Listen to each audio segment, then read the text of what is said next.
Rogério, muito obrigada por conversar com a gente. Um prazer sempre falar com você num mais um grande momento do Bahia. Muito obrigada por conversar com a gente. Você imagina que é um prazer. Vamos começar falando um pouquinho só desse ambiente aqui, onde é que a gente está, como é que está sendo essa pré-temporada? Está sendo bacana. Estamos em Girona, né, na Espanha, usando o antigo centro de treinamento do Girona. E com a temperatura meio que parecida com Manchester, com Paris, que você vive, né, bastante frio. Mas sendo bacana porque é um hotel mais simples, mas bem reservado e só para a nossa delegação. O campo muito bom de treinamento, facilita bastante. Temperatura um pouco mais baixa ajuda muito para que a gente puxe um pouco mais os treinamentos. Então, assim como ano passado nós tivemos em Manchester, é diferente, é uma questão onde você pode aproveitar o tempo para fazer muitas outras coisas, apesar de ter bastante gente do grupo aqui que chegou ontem aqui, mas aqui mais enxuto, mais só a gente, mais bom para os jogadores que chegaram, se ambientar, entender como a gente vai jogar esse ano, como a gente pretende jogar e como você mantém boa parte do grupo também. Eu acho que ajuda na adaptação para esses que chegam e em muitas coisas que serão semelhantes, né, ao que foi no ano passado. Falaremos muito sobre quem está chegando, mas antes da gente falar de 2025, da gente já falar um pouco dessa expectativa, eu queria voltar um pouquinho para 2024, porque foi um ano de muitos momentos importantes para esse Bahia, de muitos momentos simbólicos, de retornos importantes para a competição, para a Libertadores, por exemplo. Então, queria trazer um pouquinho disso, e eu acho que um ponto muito importante é que, depois de 17 anos, o Bahia iniciou e terminou uma temporada com o mesmo técnico. Isso não acontecia desde 2007 com Arthurzinho.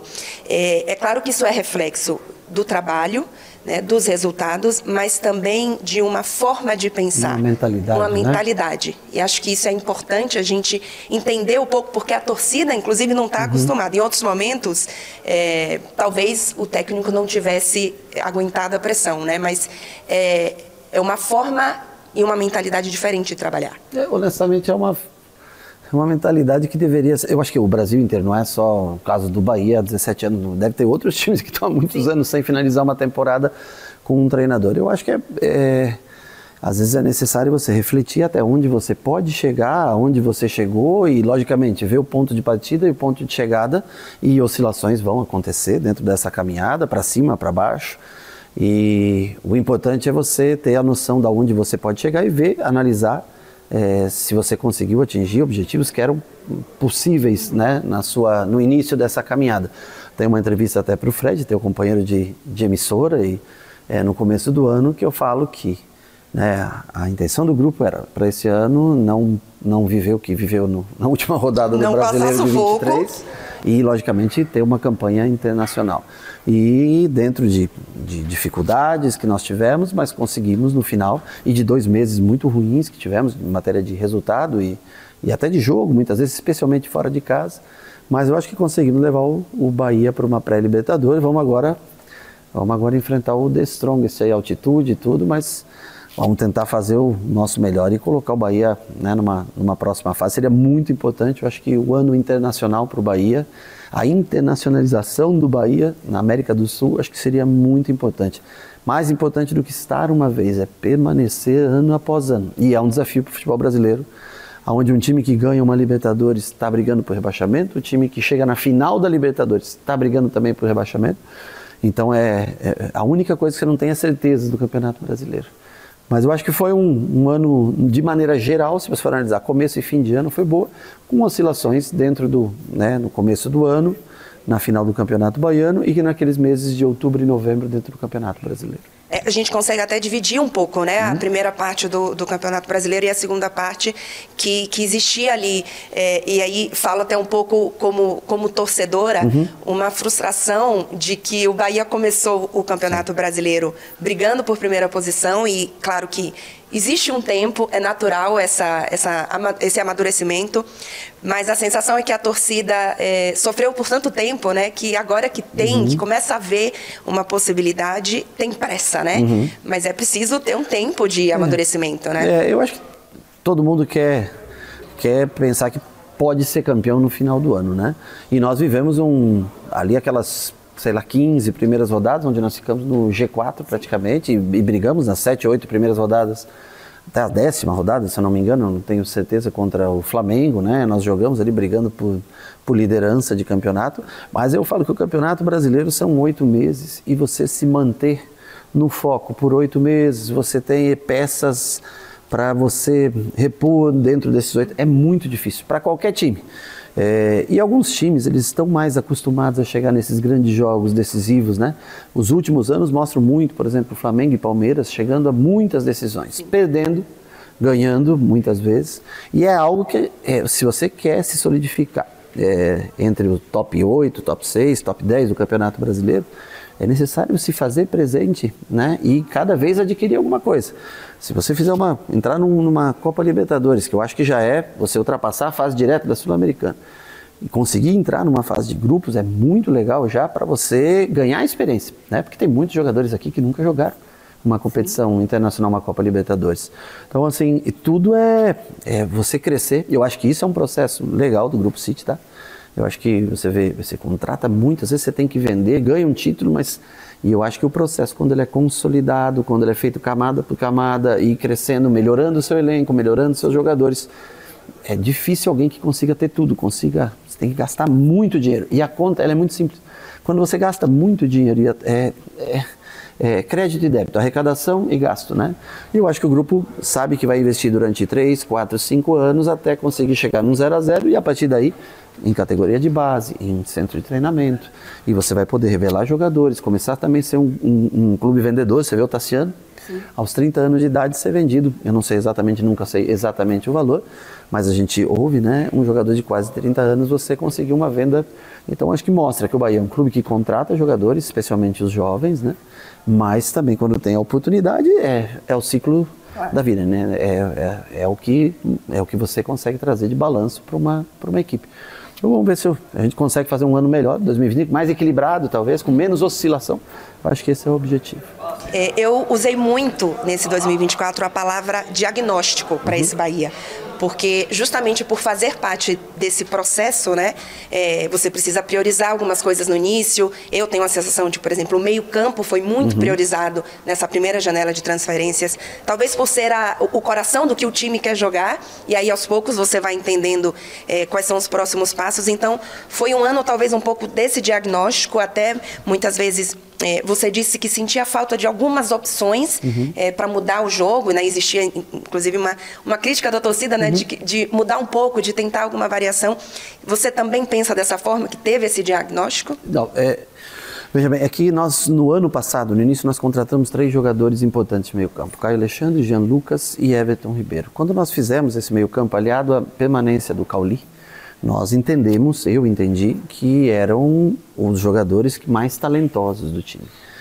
Para montar um time num losango, como nós jogamos ano passado, com um falso 9 como o Cauli, nós precisávamos de 2 jogadores de muita entrega física. Everton Ribeiro, por mais que tenha roubado muitas bolas, não tem como sua principal característica o jogo físico. Caio, um construtor fantástico, menino, mas não tem como principal característica o jogo físico. O Jean Lucas já ao contrário, é um jogador extremamente físico, e Cauli também não é um. Então, assim, para você ter o privilégio de jogar com 3 jogadores de boa qualidade técnica como esse, você tem que pagar o preço em algum lugar. São todos jogadores que não têm como jogo aéreo a principal virtude, né? E nós, quando começamos com a ideia de Everaldo e Tassiano por fora, justamente era para dar esse equilíbrio defensivo em bolas aéreas, ofensivo. Tassiano, por exemplo, ele pode ser, não é o melhor driblador, não é o melhor cabeceador, não é o jogador mais técnico, mas é o cara que equilibra o time. Ele não joga ali porque ele dribla melhor do que o Biel ou do que o Ademir, porque ele corre mais que o Ademir. Ele joga para dar equilíbrio ao time. Então, assim, dentro daquela maneira, só que quando a gente trocava o time, era uma característica totalmente distinta, né? As trocas, elas mudavam. Você tinha que baixar linhas e botar velocidade, eram esse tipo de troca. Esse ano a gente tenta ter uma troca melhor, né, de característica mais parecida, e logicamente que você tem ainda nós estamos tentando em outras posições trazer jogadores para também reforçar e ter peças para substituições tanto na defesa quanto no ataque. Agora, se você logicamente enfiasse lá, sei lá, 100 milhões de dólares, 200 milhões de dólares, você realmente conseguiria montar de uma hora para outra, mas não é o processo, ao menos de uma empresa que visa ser correto, pagar em dia, fazer as transferências e concluí-las, né? Eu acho que uma empresa que quer ter crédito, como é o Grupo City, eu acho que é um processo um pouco mais demorado. Me conta um pouquinho agora, então, desse processo de contratação para os jogadores de 2025. O seu trabalho com o próprio Cadu Santoro, você escolheu cada posição que precisava? São todas escolhas suas? Não, primeiro que eu acho que um jogador, para vir, ele tem que ter uma opinião do treinador. Eu acho que eu cito características de jogadores para determinada posição. E aí o mercado hoje, eu não sei, mas eu não sei aonde vai parar o mercado, porque se você vê quanto um clube arrecada, para quanto ele gasta para você ter um jogador, o próprio custo anual de um jogador é muito caro. Não tem como você repassar para o torcedor esse custo em preço de ingresso, porque senão você não conseguiria, principalmente num estado onde o poder aquisitivo das pessoas não é tão alto, né? Que o futebol é a grande diversão, é a grande paixão das pessoas. Então a gente tem que ir aonde as opções de mercado, né? O grupo se interessa muito por jogadores jovens, onde você tem uma possível revenda, que é natural de qualquer empresa que queira investir, ou então uma ou outra peça, jogadores um pouco mais experientes, que possam acrescentar, que você sabe que você não tem o poder de venda, mas preferencialmente não investindo em dinheiro na compra, né? Esse é o processo. Os jogadores que vêm, todos eu conheço. O Eric, por exemplo, do Atlético Paranaense, um menino que tem muito boa infiltração, jogo aéreo muito bom de segundo pau, apesar de ser um jogador de 1,76 m de altura somente, mas tem essa característica. E nós sofremos muito. A bola aérea é uma coisa que nos preocupa bastante e que nós não conseguimos consertar como a gente queria nesse ano na janela de transferência para a bola aérea. Mas nós vamos sofrer. Em compensação, nós temos o jogo pelo chão, que é um jogo combinado, que eu acho que é um jogo agradável às pessoas. Nestor e Michel são dois jogadores que eu conheço do São Paulo. É um meio de campo até com muitos jogadores, se você for em detrimento a outras posições aonde a gente precisa mais, mas aí também tem a opção do grupo, da análise do grupo que tem de mercado, que é apostar num jogador, na sua revenda futura, né? Então, e que o campeonato é longo, tem lesões, né? Mas logicamente, se você for analisar o meio de campo hoje que nós temos em detrimento à defesa e ataque, realmente é uma posição mais bem servida. E por último, das contratações dos 4, eu falei do Eric Puga. É um jogador que foi bem na Série B. Claro que a Série A é de um nível diferente. É uma aposta, é um jogador de 24 anos que ainda tem uma possível revenda futura. É dessa maneira que se analisa o mercado, não por mim, mas pelas pessoas que são capacitadas para isso. É um menino bom de trabalho, todos eles são, aqui é um lugar excelente de trabalho, um grupo bom de trabalho, e que a gente acredita, porque ele tem uma boa finalização, tem um jogo combinado melhor, até vendo no campo, vendo pessoalmente no campo, um jogo combinado de passes até mais interessante do que eu achava. E vai ser um jogador útil para isso. Hoje tem o William José chegando. Sim, ia te perguntar dele. Eu não falei antes porque ele não treinou ainda com a gente, né? O William José, eu joguei com o William José no São Paulo. Ele jogou comigo porque eu já estava no São Paulo há mais tempo. É verdade. Em 2012 ele foi campeão da Copa Sul-Americana, sendo importante. É uma avaliação do grupo que necessitava de um jogador com um pouco mais experiente e com boa parede, um jogador que faz boa parede. Tem o que eu lembro muito bom dele, que nos treinamentos eu sofria bastante, com uma chapada de direita muito boa, uma tirada no goleiro. E aí é uma aposta, eu acho que chega um pouco abaixo fisicamente, deve demorar um pouco mais do que os outros para estrear tanto na Copa Nordeste quanto no Campeonato Baiano. Mas é mais um jogador de frente. Nós, desde a saída do Estupinhan, agora com a saída do Tassiano, que era um jogador alto, que ajudava muito quando a gente precisava para a bola aérea, eu acho que é um jogador que pode também ajudar a gente. Aí são observações do grupo, mas nunca, se eu disser não quero, né? Mas aí varia muito do jogador, do que eles vislumbram para o futuro. Eu vislumbro às vezes para o presente, porque eu não tenho o mesmo tempo. Eu sempre falo, o grupo vai ficar aqui por anos, né? E a gente quer sempre acelerar esse processo. Como eu te falei no ano passado, a ideia de onde podia se chegar e aonde nós chegamos. Apesar de um início tão bom, de tudo, nós sabíamos que não era fácil se manter durante os 8 meses. Mas são peças importantes, deve chegar ainda mais uma outra peça. Vamos aguardar para depois aí eu possa, numa próxima entrevista, falar para você. A gente está no aguardo da defesa, né? Que ainda há umas peças para chegar. Um zagueiro, quem sabe, que já está desembarcando. Eu acho que está bem encaminhado mesmo, acho que está bem encaminhado. Isso, Santiago Mingas já está desembarcando. Enquanto gravamos a entrevista, não é oficial. E um goleiro também. Será? É você que está dizendo, eu não sei. Ó, eu sei que a torcida pede um goleiro e vou trazer aqui a sugestão de uma tricolor bastante perto de casa, mais conhecida como Minha Mãe. Sim, isso é importante ouvir. Fez a sugestão. Clara, eu quero um recado para Rogério Ceni.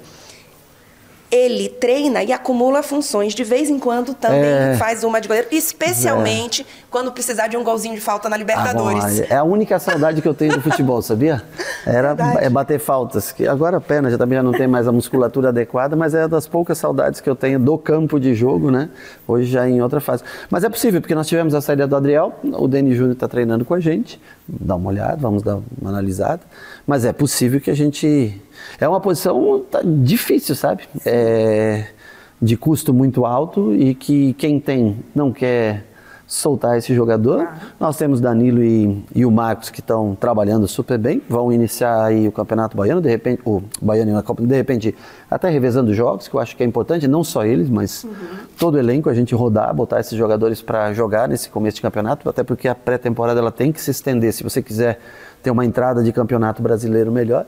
E nós vamos rodar esses times, vamos fazer times mesclados, enfim, nesses primeiros jogos, para que todos possam ter oportunidade, a gente também possa, o torcedor possa analisar, a gente possa olhar todos os jogadores e será assim com os goleiros também. E queria te falar um pouquinho dos reforços, mais no sentido do perfil do Bahia, desde a grande janela passada. A gente já vê um Bahia que traz jogadores de clubes que antes não conseguia trazer, traz jogadores de fora, jogadores cobiçados no mercado, não só nessa janela, mas nas outras janelas também, por outros clubes que normalmente ganhariam a briga, e a gente está vendo o Bahia ganhar essa briga agora.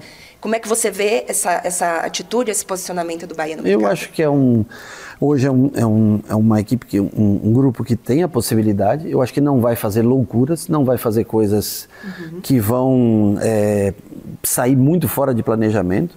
Tenho esse planejamento de ter prejuízo no começo, que é natural, você vai investir, para ter o lucro na frente, você vai um processo, mas que vai sendo diminuído esse prejuízo a cada ano, assim esperamos, né? E se manter numa Copa Libertadores, em zona de classificação para competições internacionais, isso é muito importante, mas eu acho que é legal para o torcedor, devia ser um orgulho para o torcedor, né? Ver um jogador do São Paulo vindo para cá, ver um jogador que era do Flamengo, que era um jogador de seleção brasileira vindo para cá, a gente conseguiu trazer Jean Lucas, Caio, jogadores que se destacaram. Eu acho que não são jogadores com nome, né, assim, que não tem, mas eu acho que o nome não significa nada. Eu acho que o importante garantia, é o que você produz, é o que aquele cara pode produzir no momento, e eu acho que é a filosofia do grupo, que é trazer, ao menos para os seus clubes satélites do Manchester City, que é trazer jogadores em que possam ser utilizados tecnicamente, mas que ainda tenham uma possibilidade de realizar uma venda futura. Antes da gente passar para falar de objetivos, de outros temas, já que a gente estava falando tanto dos reforços, eu não sei se você viu o vídeo do Nestor fazendo aqui o batizado dele. Não vi. Que ele contou uma história sua, então vou te mostrar. Ele contou? Contou uma história. Eu não estava, porque eu venho tarde de lá e às vezes ainda eu jogo um paddle ali embaixo com o pessoal, com os meninos da análise e não vejo. Vamos dar o play aqui. Eu sem óculos vai ser uma beleza, mas vai lá, você. Acho que vai dar para escutar. Pelo menos eu tô lendo aqui. Primeiro ele vai imitar um cachorro. Esse é o padrão deles, né?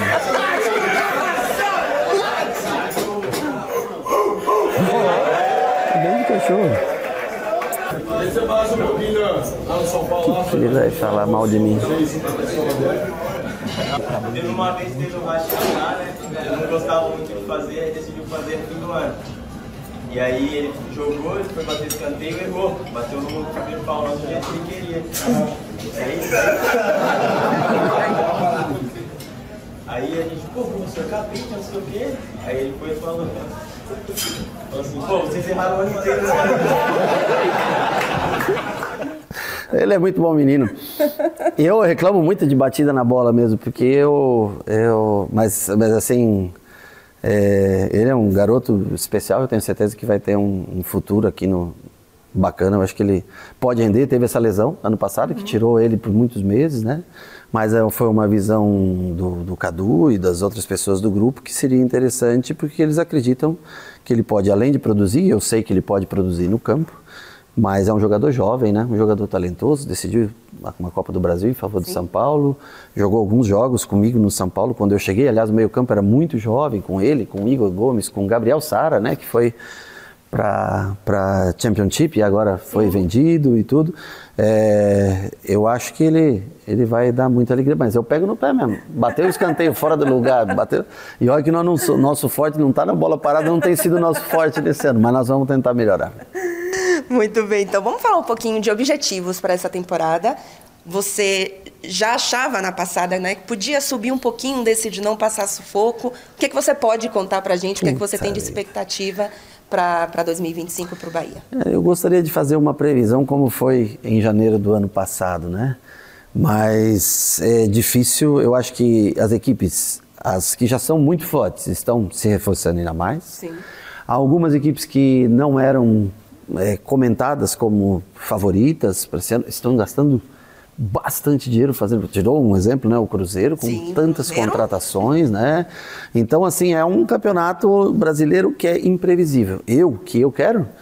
Eu quero tentar que a gente esteja na Copa Libertadores de novo no ano que vem. Eu acho que só a consistência é que faz você ser uma equipe que se destaque. Eu acho que o Bahia tem a sua história, os seus títulos, né, do passado, e nos últimos anos sofreu bastante. O Bahia tem, vem de oscilações, de subir, cair, descer, ficar 11º, 12º, 13º colocado. Esse ano conseguiu um 8º lugar, mas eu falo que a única, no Campeonato Brasileiro, a campanha do ano anterior não lhe garante absolutamente nada.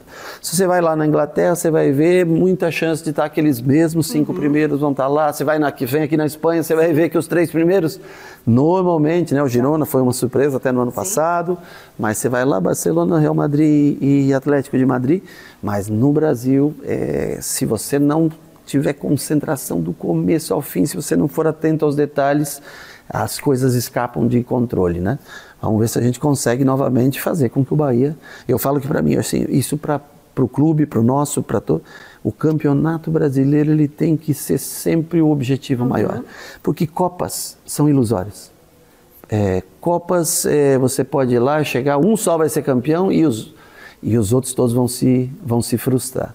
Mas o Campeonato Brasileiro, ele tem que ser a sua régua, ele tem que ser a medida que você tem para aquilo que você quer. A consistência no ano vai lhe oferecer a possibilidade de jogar bem uma Copa e de chegar em cima. Mas o campeonato de pontos corridos, seja a Premier League, seja aqui a Liga Espanhola, eu acho que o campeonato ele é muito importante.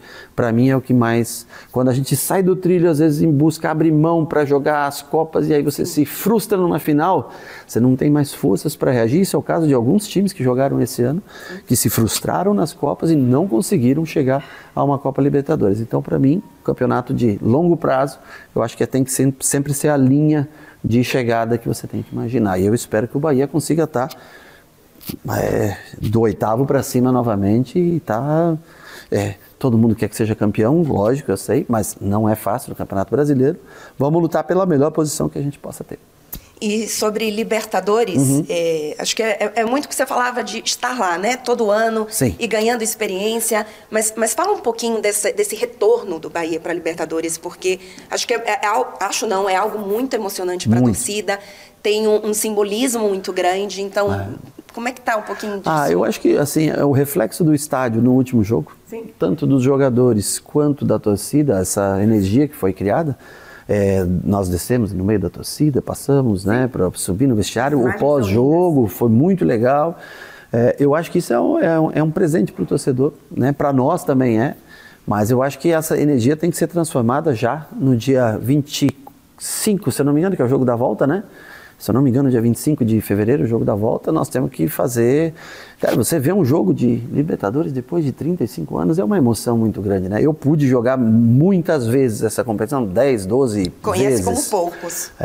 Mas, assim, conseguir isso pelo Bahia, para mim também é muito satisfatório, uma emoção muito grande. Eu espero que a gente consiga entregar o máximo para o torcedor. Eu tenho certeza que os jogadores vão estar muito concentrados, mas a energia desse jogo de volta, primeiro, sobreviver com consistência, o que não é fácil, porque todo time brasileiro vai lá e... eu sei, porque eu já fui, já ganhei, já empatei, já perdi, Mas é pesado, nós temos que estar bem treinado, escolher um sistema de jogo que seja favorável para aquela situação e depois, no jogo de volta, contar, sem dúvida nenhuma, a energia do torcedor será muito importante para que a gente ingresse de vez no cenário internacional, passando esse primeiro jogo, que não é fácil, mas passando esse primeiro jogo, o Bahia volta ao cenário internacional e é da onde que eu acho que a gente não pode mais, é de onde a gente não pode mais sair. E por falar em cenário internacional, a gente tem 2 nordestinos na Libertadores, teremos 5 na Série A no ano que vem. É um momento importante para o futebol nordestino. Mas queria te perguntar especificamente sobre esse momento de Fortaleza e Bahia, porque você fez parte também desse momento de crescimento do Fortaleza e os 2 estão agora na competição. Como é que você vê um pouco disso? Bom, eu acho que são situações distintas. Nós chegamos num Fortaleza em dezembro de 2017, numa situação já favorável por sair da Série C para a Série B, mas é diferente o momento de cada clube, né? E foi construída uma história muito bacana do comecinho, até a gente chegar ao 9º lugar no Campeonato Brasileiro, voltar à Copa Sul-Americana, né? E ter uma primeira participação do Fortaleza numa competição internacional. Isso foi muito bacana. E aqui, eu acho que já tem uma estrutura muito mais adiante do que isso. E nesse primeiro ano, praticamente, porque ano passado a gente chegou já faltando 3 meses apenas para acabar o campeonato, você conseguir também chegar a uma pré-Libertadores e ver a sustentação do Fortaleza, que é o que eu falo para você. Você chega, você se estabelece, a partir daí você vai ter chance de ganhar. Só aquele que compete em alto nível durante muito tempo, ganhando ou perdendo, ele vai chegar lá e vai ter, aí você vai ganhar a experiência necessária, vai ganhar a bagagem necessária, os outros vão passar a lhe conhecer melhor. Então eu acho que o futebol, primeiro eu acho que é muito legal a alta do futebol nordestino no Brasil. Segundo, fixar 2 times nordestinos na principal competição do continente, eu acho, de 8 vagas, você tem 25% das vagas ocupadas por times nordestinos, eu acho que é uma coisa única. Sim. E eu acho que, sim, há a possibilidade dessas 2 equipes se manterem lá. É difícil, não é fácil se manter, mas acho que esse é o maior orgulho do Nordeste brasileiro hoje, esses 5 times na Série A, e os 2 times, tanto do Ceará quanto da Bahia, ter 2 times na Libertadores. O Fortaleza, claro, já classificado, né? E nós na luta pela fase de grupos para, quem sabe, ter um duelo nordestino no futuro. Quem sabe? Motivação não vai faltar. Nunca. Inclusive, também naquelas conversas motivacionais que você tem antes, desde o São Paulo, né? Na verdade, é uma característica sua. Queria que você me contasse um pouco como é que é esse seu preparo. Vem ali na hora, tudo. Eu nunca ensaio alguma coisa para falar. É muito do sentimento. Eu sou apaixonado pelo que eu faço. Eu gosto muito de trabalhar com futebol. Eu completo agora, em janeiro, 35 anos que eu estou no futebol. E eu sou um apaixonado por vencer. Lógico que eu não sempre consigo entregar isso. É coletivo, tem muito do que você... acho que a diferença do futebol praticado de 23 para 24 é notória, né? E eu espero que em 25 ele seja ainda melhor, mas mesmo assim com o crescimento do time, você tem ainda um gol que a bola, né, dá na trave e sai, dá na trave e entra, um pênalti, uma expulsão, é do futebol. Mas eu sou apaixonado por vencer e o futebol é minha vida, né? Eu entendo que ele é uma coisa impulsiva, o futebol, né? É aquela coisa visceral do torcedor e tudo, mas uma coisa eu te garanto que ninguém, assim, trabalha mais do que eu. Acho que deve ter muita gente que trabalha como eu, mas como o nosso grupo, como a nossa comissão técnica se porta todos os dias, eu chego no CT 7h30, 8h15 para as 8 da manhã, normalmente vou embora às 5 horas da tarde, trabalho o dia inteiro, vou para casa. Dá um mergulho no mar? Antigamente eu dava. Quando eu estava em Guarajuba, nos 3 primeiros meses, era a única coisa que eu fazia, chegar, mergulhar no mar. Porque quem nunca morou, assim, eu morei muito tempo em São Paulo. Em São Paulo você não tem essa oportunidade. Então era uma das poucas coisas que eu fazia. Mas agora já faz tempo que eu nem vejo o mar, porque está mais corrido, não estou mais morando tão perto do mar. Mas o clima é gostoso, né? É uma cidade que, assim, as pessoas são alegres, cobram bastante, querem vencer todos os jogos, todos os adversários, que eu acho que é louvável, mas que nem sempre, infelizmente, é possível. E eu acho que entregamos uma campanha boa dentro de casa. Acho que no geral, pela pontuação que nós fizemos em casa, o que nós temos que melhorar muito é a maneira como se comportar jogando fora de casa. Essa é a pontuação que realmente nós precisamos melhorar para chegar mais alto. E, Rogério, você falou um pouquinho da torcida. Há um ano você dava essa entrevista também para o Fred em Manchester. Agora eu estou para dizer que é capaz de fazer exatamente um ano. Não sei o dia exatamente, foi muito próximo. Foi muito próximo, foi muito próximo. Em Manchester, agora aqui em Girona, e o torcedor já fala, o Bahia é o mundo, e está tendo cada vez mais essa sensação, né, do Bahia tendo esse momento mais internacional. Mas eu queria perguntar para você o que é o mundo do Bahia na sua vida. Para mim é muito importante. As pessoas podem dizer, não, o cara jogou a carreira toda dele no São Paulo, não, o cara foi lá no Fortaleza 3 anos, mas o meu time hoje é o Bahia. Eu visto a camisa de verdade, eu torço pelo Bahia. Meu pai torce pelo Bahia, meus filhos torcem pelo Bahia. Todos assistem o jogo com camisa do Bahia. E eles me mandam fotos com a camisa do Bahia, assistindo ao jogo do Bahia.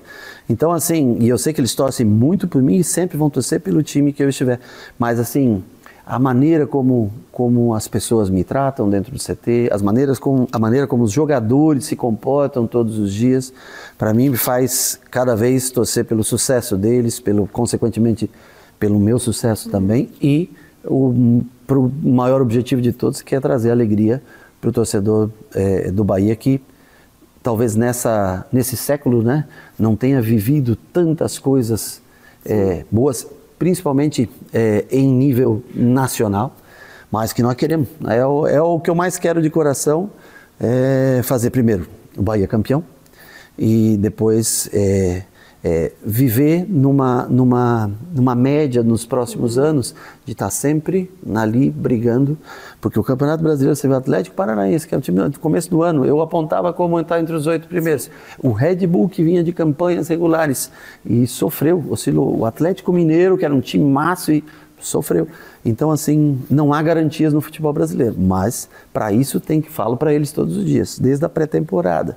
Sejam as mesmas pessoas quando nós estamos no campo ou quando ninguém estiver te olhando, porque você tem que ser sempre o mesmo. Se você quiser chegar lá em cima, é a dedicação todos os dias, do primeiro dia da pré-temporada a cada jogo que a gente enfrentar. Rogério, muito obrigada por conversar com a gente. Tenho certeza que não só a torcida do Bahia está torcendo por você e pelo Bahia, mas a gente sente que existe um carinho pelo Bahia. O Bahia é especial, Sim, não claro. Sou exatamente imparcial nesse assunto, mas posso falar. Então, te agradeço demais e nós e toda a torcida do Bahia estamos torcendo demais pelo seu sucesso, pelo sucesso. Prazer, eu trouxe um presente para você. Aliás, o presente é do grupo, eu só sou o portador desse presente aqui. Ai, que linda! Eu não tenho ainda tricolor, hein? Olha que chique. Ah, do Cauli. Ah? O pessoal do Bahia sabe que eu gosto do Cauli. É? Será que é isso? Então, Cauli, também de Bobô, 8, então, né? Tá, sim. Então, um presente para você. Muito obrigada, adorei. Que vai na França, eles vão adorar, porque as cores também. É uma das coisas que eu combinar. gosto de trabalhar com o PSG, que são as mesmas cores. Tá vendo? Então, eu entro no estádio, tá todo tricolor, me sinto em casa. Parabéns pelo teu programa, também pelo teu... Claramente tricolor, eu sempre acompanho alguma coisa, quando você me elogia, quando você bate em mim, mas eu acho muito legal. Mas sempre com respeito. Né? Tá, parabéns. Tem que ser. Parabéns, tá? Não, eu que te dou também parabéns. E muito legal pelo teu sucesso. Mande um abraço pro Fred, que eu sei que... Tá bom? Todos nós estamos torcendo. Obrigada, Rogério. Valeu.